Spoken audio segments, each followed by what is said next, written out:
बाकी बड़े उम्र के लोग अलग हैं। 1 लाख युवक जान गंवाते हैं हर साल लापरवाह ड्राइविंग के कारण। आप सोचिए, 25 साल लगते हैं एक बच्चे को पालकर बड़ा करने में, और 25 सेकंड में लापरवाह ड्राइविंग के कारण वो लाश में बदल जाता है। क्या बीतती होगी उस मां के ऊपर जो अपने जाते हुए बेटे की पीठ देखती है और आते हुए बेटे का मुंह नहीं देख पाती।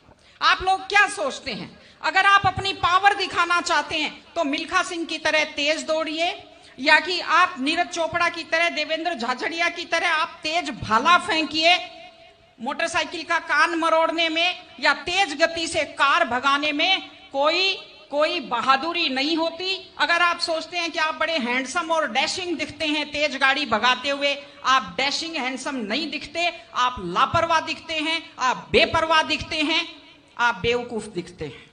इसलिए कम से कम सड़क पर जब भी गाड़ी चलाएं, आप ध्यान से गाड़ी चलाइए। आपकी जिंदगी आपके माता पिता की भी है।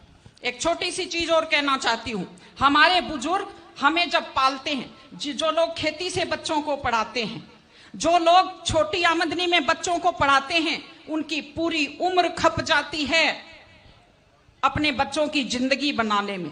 और उसके बाद दुख का विषय है, बड़ा पीड़ादायक सीन मैं कई जगह देखती हूं कि एक माँ बाप मेहनत करते हुए हाथों में आइटन पड़ जाते हैं, एड़ियां फट जाती हैं, कपड़े मैले फट जाते हैं, और उसके बाद जब बेटे को पढ़ा लिखा कर तैयार करते हैं, उसके बाद पढ़ी लिखी बड़े घर की थोड़ी बेटी आ जाती है तो माँ बाप की तरफ ध्यान नहीं देते।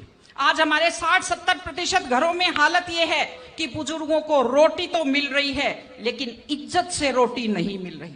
इस चीज को बदलने की जरूरत है। माँ बाप, मैं आपसे कहती हूं, जैसी भी परिस्थिति होती है, माता पिता आपको राजकुमार की तरह पालते हैं। आपकी भी ड्यूटी है, जैसी आपकी हैसियत है, बुढ़ापे में उनको बादशाहों की तरह से रखिए, उनकी सेवा कीजिए, उनका सम्मान कीजिए।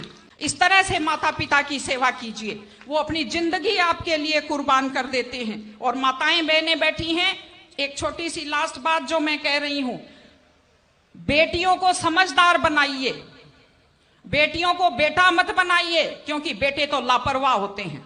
बेटियों को समझदार बेटी बनाइए।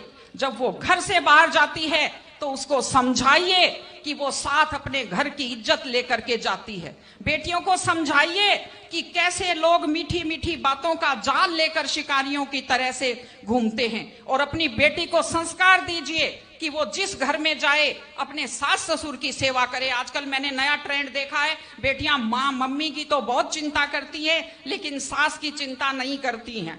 ये गलत चीज है। औरत घर की धुरी होती है। अगर वृद्ध लोगों की चिंता नहीं करेंगे तो हमारे वृद्ध लोगों को सुरक्षा कैसे मिलेगी, उन्हें सम्मान कैसे मिलेगा, इनकी जिंदगी खुश कैसे होगी। इसलिए कोई भी कौम तभी आगे बढ़ती है जब वो संस्कारवान हो, जब वो मेहनती हो, जब वो शिक्षा पर ध्यान दे। हमने ये सब किया है, मैं आपको बधाई देती हूँ।